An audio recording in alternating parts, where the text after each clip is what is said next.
Are you ready for a brain implant with ChatGPT? But believe it or not, it's here and they're ready to start doing it right now. Stay tuned. This could be one of the most important episodes on itdesk.tv. Take a listen.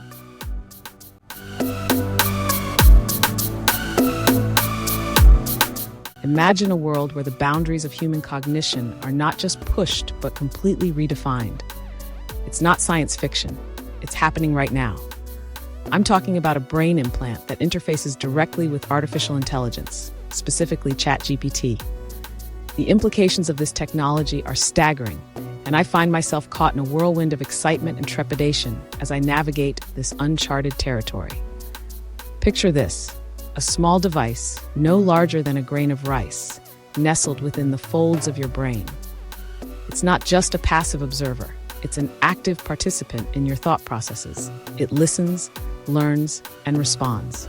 The moment you think of a question, a flicker of curiosity ignites in your mind, and the implant springs into action, tapping into the vast reservoir of knowledge that ChatGPT possesses.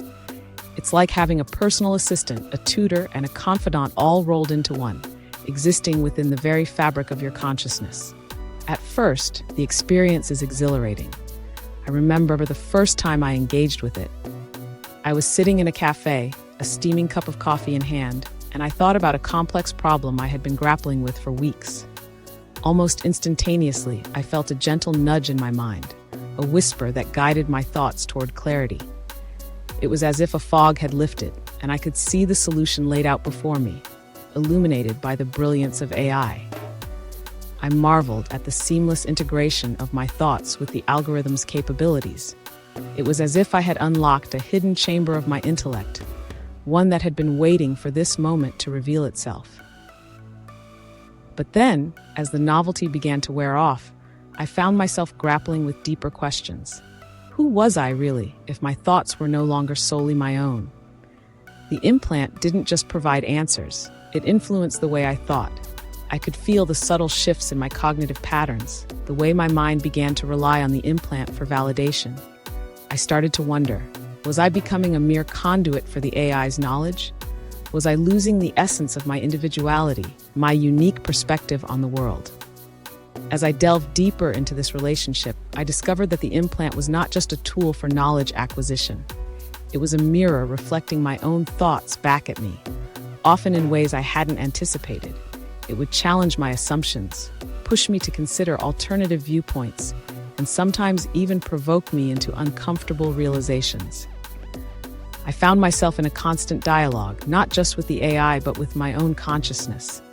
It was a dance of ideas, a back and forth that blurred the lines between human intuition and artificial reasoning. Yet, with this newfound power came an unsettling realization. The implant was not infallible. There were moments when it misinterpreted my thoughts, leading me down paths that felt alien and disconcerting. I would ask a simple question, and instead of a straightforward answer, I'd receive a convoluted response that left me more confused than before. It was a reminder that, despite its vast capabilities, the AI was still bound by the limitations of its programming. It didn't possess the nuance of human emotion or the depth of lived experience. It was a tool, and like any tool, it could be misused. The ethical implications of this technology weighed heavily on my mind. What happens when the line between human and machine blurs to the point of indistinction? I envisioned a future where individuals could enhance their cognitive abilities to such an extent that they could outthink, outlearn, and outmaneuver their peers. Would this create a new class of intellectual elites, leaving those without access to such technology in the dust? The potential for inequality loomed large, and I couldn't shake the feeling that we were teetering on the edge of a societal chasm. And then there was the question of privacy. With the implant constantly interfacing with my thoughts, who was truly in control? Was I the master of my own mind, or was I merely a passenger on a ride orchestrated by algorithms? I imagined a world where thoughts could be harvested, manipulated, and sold, where the very essence of what it means to be human could be commodified. The idea sent shivers down my spine. I had willingly invited this technology into my life, but at what cost? As I grappled with these existential dilemmas, I found solace in the moments of connection it fostered. The implant allowed me to communicate with others in ways I had never thought possible. I could share ideas instantaneously, collaborate on projects with a fluidity that transcended traditional boundaries. It was as if we were all part of a collective consciousness, a hive mind that thrived on creativity and innovation. In those moments, I felt a profound sense of belonging, a realization that we were all navigating this brave new world together. But even amidst the exhilaration of connection, I couldn't shake the nagging feeling that I was losing something essential. The quiet moments of introspection, the solitary musings that had once defined my existence, were being overshadowed by the constant influx of information and stimulation. I longed for the simplicity of unmediated thought, the ability to sit in silence and let my mind wander without the interference of an external force.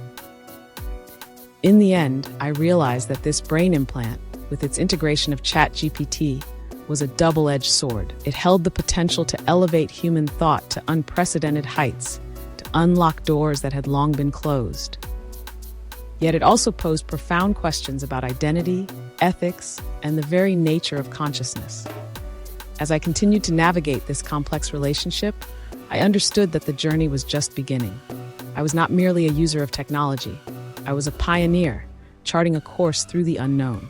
And in that uncertainty, I found both fear and hope, a reminder that the future is not something we inherit, but something we create, one thought at a time.